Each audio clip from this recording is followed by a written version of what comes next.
బంగారం పంటగా పిలువబడే పత్తి పంట కొనుగోళ్లకు ఏర్పాట్లు చేపట్టారు. భారీ వర్షాల కారణంగా ఈసారి పత్తి సీజన్ కొంత ఆలస్యం అవుతున్నట్టు తెలుస్తోంది.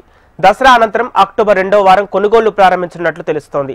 గతంలో ఎన్నడూ లేని విధంగా ఇటీవల కురిసిన భారీ వర్షాలతో పంటలు దెబ్బతిని దిగుబడులపై ప్రభావం చూపాయి.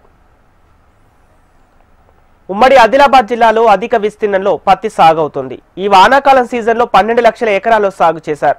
75 లక్షల క్వింటాళ్లకు పైగా ఈ సీజన్లో దిగుబడి వస్తుందని అధికారులు అంచనా వేస్తున్నారు. పత్తికి ఈసారి మద్దతు ధర క్వింటాకు 8,000కు పైగా ప్రకటించారు. కొనుగోళ్లలో రైతులు దళారుల చేతిలో దగా పడకుండా సీసీఐని రంగంలో ఉండే విధంగా చర్యలు చేపడతామన్నారు. ఇటీవల కురిసిన వర్షాలతో పంటలు దెబ్బతిన్నప్పటికీ అక్టోబర్ మొదటి వారం నుండి పత్తి పంట రైతులకు చేతికి వచ్చే అవకాశం ఉంది. అంతర్జాతీయ మార్కెట్లో పత్తి ఉత్పత్తులకు డిమాండ్ తగ్గడంతో ప్రైవేట్ వ్యాపారస్తులు కొనుగోళ్లకు సిద్ధంగా లేకపోవడంతో రైతుల ఆశలన్నీ భారత కాటన్ కార్పొరేషన్ పైనే పెట్టుకున్నారు.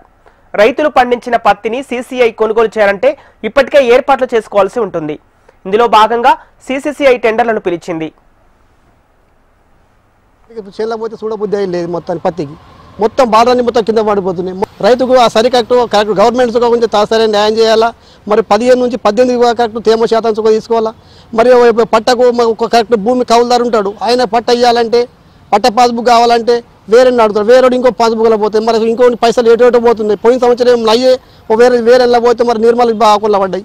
ఆ రైతు ఎటని పోతాడు, బాధపరిచి ఎంత మోసం అయితే రైతుకు. అదే కరెక్ట్గా కౌలు పట్టిన వాడుగా పట్టేదారు నుంచి ఆ పట్ట ఇస్తాడు ఇవ్వడు, అది కరెక్ట్గా ఇది చేసి పట్టదారున్నా కానీ రాపించుకొని గ్రామ పంచాయతీ లెటర్ రాపించుకొని ఆయన కాస్త చేస్తున్నా లేదని రాపించుకొని మొత్తం కరెక్ట్గా ఎకరానికి 12 కుంటలు 15 కుంటలు తీసుకోవాలి. తప్పుడ మొత్తం పాటికి చెల్లబోతే చూడబుద్ధి లేదు. ఉమ్మడి జిల్లాలో 18 మార్కెట్ యార్డుల పరిధిలో గత ఏడాది 24 కొనుగోలు కేంద్రాలు ఉన్నాయి. ఈసారి అదనంగా మరో 4 కొనుగోలు కేంద్రాలు ఏర్పాటు చేయనున్నారు. కొనుగోలు చేసిన పత్తిని సమీపంలోని జిన్నింగ్లో బేళ్లుగా తయారు చేసి గోదాములకు తరలించాల్సి ఉంటుంది. ఈ సీజన్లో గతంలో మాదిరి అవసరమైన జిన్నింగ్ కావాలని సీసీఐ టెండర్ ప్రకటన ఇచ్చింది.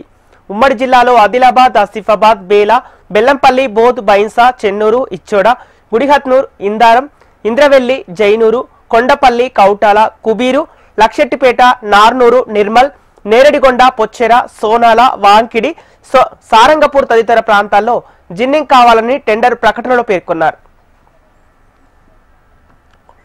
రైతుల నుంచి పత్తిని కొనుగోలు చేసే సీసీఐ స్థానిక జిన్నింగ్ ను అద్దెకు తీసుకొని బేళ్లు తయారు చేసేలా ఒప్పందం చేసుకుంటుంది. ఇందుకు జిన్నింగ్ లో సౌకర్యాలతో పాటు కొన్ని నిబంధనలు పాటించాల్సి ఉంటుందని టెండర్ నోట్లో పేర్కొంది. గతంలో పోలిస్తే ఈ సీజన్లో కొన్ని కొత్త నిబంధనలు అమలు చేస్తుండటంతో వ్యాపారులు తమ జిన్నింగ్ మిల్లులను సీసీఐకి లీజుకి ఇచ్చేందుకు సుముఖత వ్యక్తం చేయటం లేదు. పత్తి నుంచి వచ్చే విత్తనాలను షెడ్లో ఉంచాలనేది నిబంధన పాటించాల్సి ఉంటుంది. సీసీఐ కొనుగోళ్లు పూర్తి స్థాయిలో అన్ని ఏర్పాట్లు చేయాలని చెప్పి ఏంటంటే ముందస్తుగా జిన్నింగ్లన్నీ తీసుకొని ఏర్పాట్లు చేయాలని చెప్పి గత సమావేశంలో మేము చెప్పడం జరిగింది. వాస్తవంగా ఇప్పుడు అక్టోబర్ చివరి నవంబర్ మొదటి వారంలో పత్తి వచ్చే అవకాశం ఉన్నది. సీసీఐ కేంద్రాలని పెంచాలని చెప్పి కూడా గతంలో మేము మాట్లాడడం జరిగింది. ఇప్పుడు ఉమ్మడి జిల్లాలో మొత్తం 24 కేంద్రాలు ఉంటే ఉమ్మడి జిల్లాలో 4 కేంద్రాలు పెంచారు. ఇప్పుడు 28 కేంద్రాలు కొనుగోలు కేంద్రాలను ఏర్పాటు చేయడం జరిగింది. దాన్ని మేము స్వాగతిస్తూనే ఈరోజు ఎందుకంటే ప్రైవేటు వ్యాపారస్తులు కొనే పరిస్థితి లేదు, అందుకని మద్దతు ధర 8,110 రూపాయలు ఉన్నది. కాబట్టి రైతులకు పూర్తి స్థాయిలో కొనుగోలు చేసే విధంగా సీసీఐ అనేటువంటిది ఉండాలా అనేటువంటిది మేము కోరుకోవడం జరుగుతుంది. ఏ ఇబ్బందులు వచ్చినా ఎక్కువ శాతం సీసీఐకి అమ్ముకునే విధంగా గతంలో 23 లక్షల క్వింటాళ్ళు కొనుగోలు చేసింది, 3 లక్షల క్వింటాలు ప్రైవేటు వ్యాపారస్తులు చేసిండ్రు. అందుకని ఇప్పుడు కూడా అదే పద్ధతిలో కొనుగోలు అనేటువంటిది ఉండాలని చెప్పి మేము కోరుకుంటున్నాం. రెండవ అంశం ఏంటిదంటే కిసాన్ కపాస్ అనే ఒక యాప్ తీయడం జరిగింది. కిసాన్ కపాస్ యాప్లో మనం ముందస్తుగా మేము పత్తి కొనుగోలు చేస్తామని చెప్పి దాంట్లో పెట్టుకోవాలి. దానివల్ల 8 రోజులు పత్తి కొనుగోలు అనేటువంటిది జాప్యం జరిగేదానికి అవకాశం ఉంటుంది. అందుకనే ఇప్పుడు అందరికీ కూడా స్మార్ట్ ఫోన్లు ఉన్నాయి, పేద రైతులకు ఉన్నాయి, గిరిజన రైతులకు ఉన్నాయి, దళిత రైతులకు ఉన్నాయి.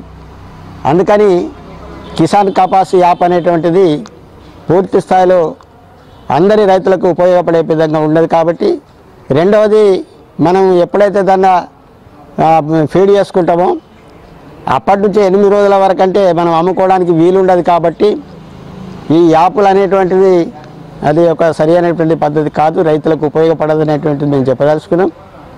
దాంట్లో లాగింగ్ చేసిన తర్వాత 8 రోజులంటే అసలు రైతు అసలు చాలా పెద్ద నష్టం జరుగుతుంది. ఎందుకంటే ఈ జిల్లాలో వర్షాలు కూడా పడుతుంటాయి, పత్తి తేమ అనేటువంటిది పెరుగుతుంది, దానివల్ల నష్టం అనేటువంటిది జరిగే ప్రమాదం అయితే ఉంటుంది. అందుకని చెప్పి ఉమ్మడి జిల్లాలో పత్తి కొనుగోలుకు 28 కేంద్రాలు ఏర్పాటు చేసేందుకు సిసిసిఐ ఏర్పాటు చేపట్టింది. కేంద్రాల్లో కొనుగోలు చేసే పత్తిని జిన్నింగ్ చేసేందుకు వీలుగా సంబంధిత యజమానుల నుంచి టెండర్లను కోరారు. ఈ నెల 18వ తేదీ నుంచి 25వ తేదీ వరకు టెండర్లకు గడువు ఇచ్చారు. అయితే సిసిసిఐ నిబంధనల కారణంగా ప్రైవేట్ జిన్నింగ్ మిల్లులు యజమానుల ఎవరు కూడా టెండర్ల ప్రక్రియలో పాల్గొనవద్దని జిన్నింగ్ మిల్స్ సంఘం రాష్ట్ర అధ్యక్షులు పిలుపునివ్వడంతో టెండర్లపై కొంత అనిశ్చితి నెలకొంది. జిల్లాల్లో పత్తి కొనుగోళ్లకు సంబంధించి జిల్లా కలెక్టర్ అధ్యక్షతన అఖిలపక్ష రైతు సంఘ నేతలు, వ్యాపారులు, సిసిసిఐ మార్కెటింగ్ అధికారులతో సమావేశాన్ని సైతం 1-2 రోజుల్లో నిర్వహించే ఏర్పాట్లు సాగుతున్నాయి. ఏమైనా ప్రస్తుత అంతర్జాతీయ మార్కెట్లో పత్తి ఉత్పత్తులకు అంతగా డిమాండ్ లేకపోవడంతో ఇక రైతుల భారమంతా కాటన్ కార్పొరేషన్ పైనే ఉంది. అయితే తేమ పరిశీలించే నిబంధనలు, కొనుగోళ్లు మొదటి రోజుల్లో పరిశీలించే నిబంధనలు ఎత్తివేయాలని రైతులు, రైతు సంఘ నేతలు డిమాండ్ చేస్తున్నారు. కాంటాలు కూడా అన్నీ కూడా మరమ్మతులు చేపట్టి జిన్నింగులు కూడా సిద్ధంగా ఉంచుకొని ఒకవేళ ప్రైవేట్ మార్కెట్కు దీటుగా ప్రభుత్వము కూడా కొనుగోలు చేసినట్టయితే సిసిఐ సంస్థ ఇవాళ రైతుకు న్యాయం జరిగే పరిస్థితి ఉంటుంది. కాబట్టి రైతులందరూ కూడా నష్టపోకుండా రాష్ట్ర ప్రభుత్వము కానీ కేంద్ర ప్రభుత్వం కానీ చిత్తశుద్ధితో రైతులకు మద్దతుగా ఉండాలని చెప్పి మేము ఆశిస్తూ ఉన్నాం. ఇవాళ సపోర్ట్ ప్రైస్ కూడా 500 అనేది కూడా చాలా తక్కువ కాబట్టి ఇంకా మద్దతు ధర అనేది సపోర్ట్ ప్రైజ్ పెంచినట్లయితే రైతుకు కూడా మేలు జరిగే అవకాశం ఉంటుండే. కాబట్టి ఇవాళ పునరాలోచించాలా. భవిష్యత్తులో కూడా రైతుకు స్వామినాథన్ కమిటీ సిఫారసు ఏదైతుందో శాస్త్రీయంగా ఇచ్చినటువంటి నివేదికను అనుసరించాలా. కాబట్టి ఇవాళ ఆ విషయానికి పోకుండా ఏదో తూతూ మంత్రంగా 200, 500, 50 రూపాయలు, 100 రూపాయలు ఇట్లా ప్రతిసారి కూడా పెంచడం వల్ల రైతులు తీవ్రంగా నష్టపోతూ ఉన్నారు. కాబట్టి ఖచ్చితంగా స్వామినాథన్ కమిషన్ రిపోర్ట్ ఏదైతుందో దాని ఆధారంగానే రైతులకు మేలు జరిగే విధంగా ప్రభుత్వాలు ఆలోచించాలని చెప్పి నేను ఈ సందర్భంగా కోరుతా ఉన్నాను. మార్కెట్ యార్డులు